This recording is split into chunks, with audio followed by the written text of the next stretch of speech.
lagi bahas tentang hadiratnya Allah. Tadi sebenarnya sempat bahas juga ya.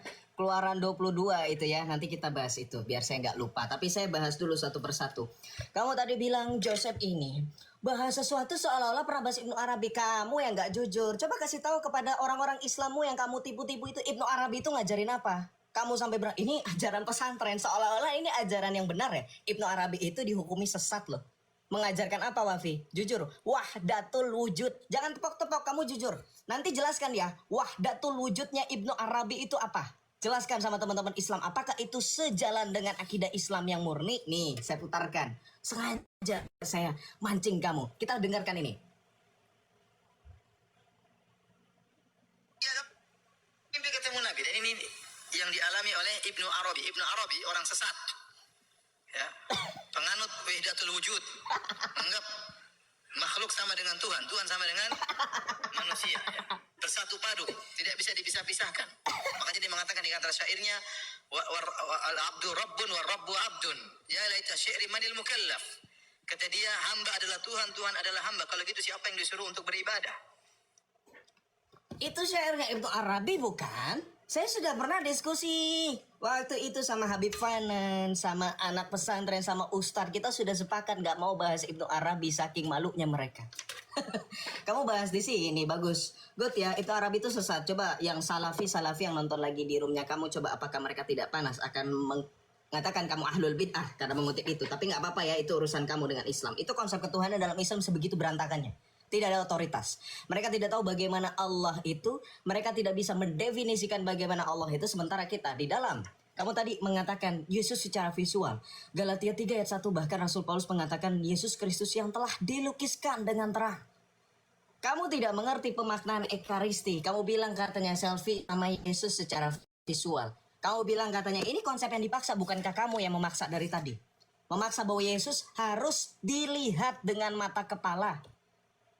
Karena kamu tahu Yesus adalah tokoh yang real yang pernah datang 2000 tahun yang lalu. Makanya kamu secara tidak langsung bilang sampai Yesus datang kedua kalinya.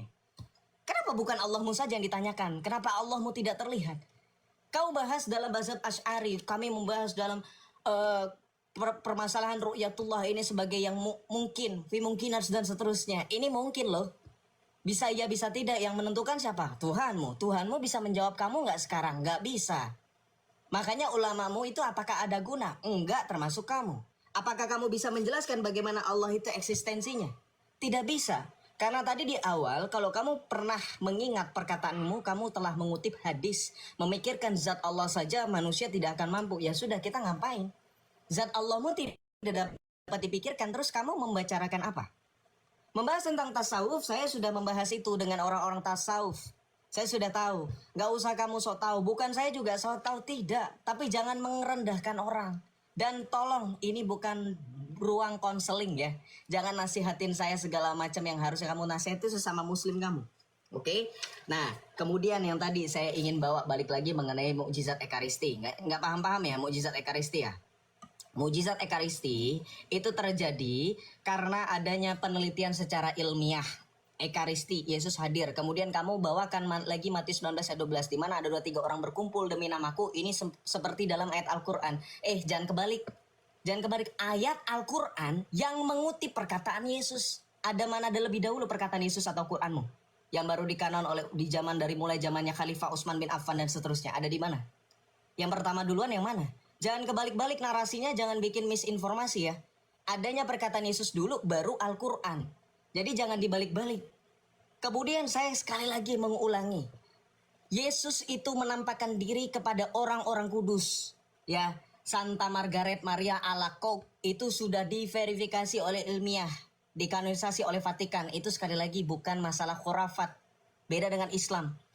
Sorry saya singgung masalah habaib. Maksud saya, masalah yang sepele hanya dengan tes DNA saja itu tidak berani dibuktikan. Sedangkan dalam gereja Katolik, mukjizat ekaristi, tes darah yang muncul di ekaristi yang menjadi daging, darah dan daging itu bisa dites. Golongan darahnya sama semua. Maksud saya seperti itu. Bukan maksudnya saya mau menelusuri lebih jauh, enggak ada urusan.